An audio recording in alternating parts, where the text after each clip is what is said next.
حضرت یوسف علیہ السلام جیل میں۔ حضرت یوسف علیہ السلام کو جب اس بات کا علم ہوا تو انہوں نے اللہ تعالیٰ سے دعا کی کہ اے اللہ، تو ہی مجھے بچا سکتا ہے۔ اگر میں ان عورتوں کے فریب میں آ گیا تو میں جاہلوں میں سے ہو جاؤں گا۔ اس سے بہتر ہے کہ مجھے قید خانے میں ڈال دیا جائے۔ اللہ تعالیٰ نے حضرت یوسف علیہ السلام کی دعا قبول کی اور وہ جیل میں ڈال دیے گئے۔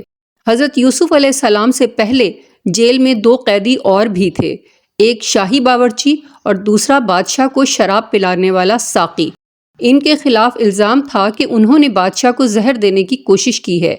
حضرت یوسف علیہ السلام جیل میں قیدیوں کو اللہ تعالیٰ کی باتیں بتاتے رہے اور خدا کا پیغام پہنچاتے رہے۔ ایک دن یہ دونوں قیدی حضرت یوسف علیہ السلام کے پاس آئے اور انہوں نے کہا کہ ہم نے ایک عجیب خواب دیکھا ہے۔ ساقی نے کہا کہ میں نے دیکھا ہے کہ بادشاہ کو انگور کی شراب پلا رہا ہوں۔ باورچی نے کہا کہ میں نے دیکھا ہے کہ میرے سر پر روٹیاں ہیں اور پرندے ان کو نوچ نوچ کر کھا رہے ہیں۔ یہ خواب بیان کرنے کے بعد انہوں نے حضرت یوسف علیہ السلام سے اس کی تعبیر پوچھی۔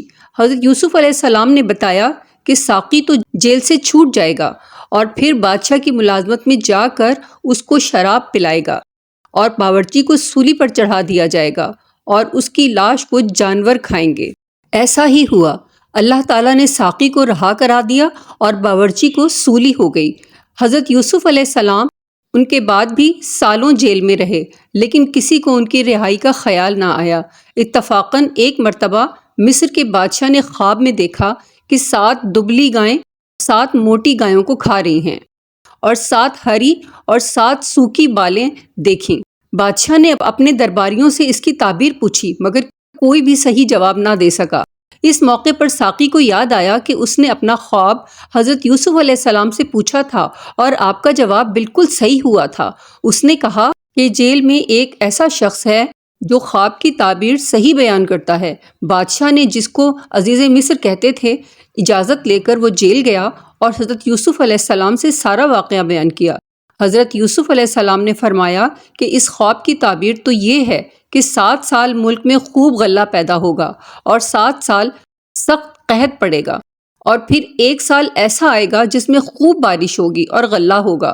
جب اس شخص نے بادشاہ کو جا کر یہ خبر سنائی تو اس نے کہا کہ حضرت یوسف علیہ السلام کو بلایا جائے۔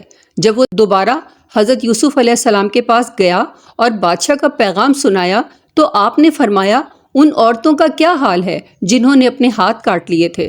بے شک میرا رب ان کے مکر و فریب سے واقف ہے۔ بادشاہ نے ان عورتوں کو بلا کر پوچھا تو انہوں نے کہا کہ ہم نے حضرت یوسف علیہ السلام میں کوئی برائی نہیں دیکھی۔ یہ دیکھ کر زلیخا بھی بولی کہ اب جب کہ حق ظاہر ہو گیا ہے، سچ بات یہ ہے کہ میں نے ہی حضرت یوسف علیہ السلام کو ورغلایا تھا، وہ بالکل سچا ہے۔ Like, share and subscribe.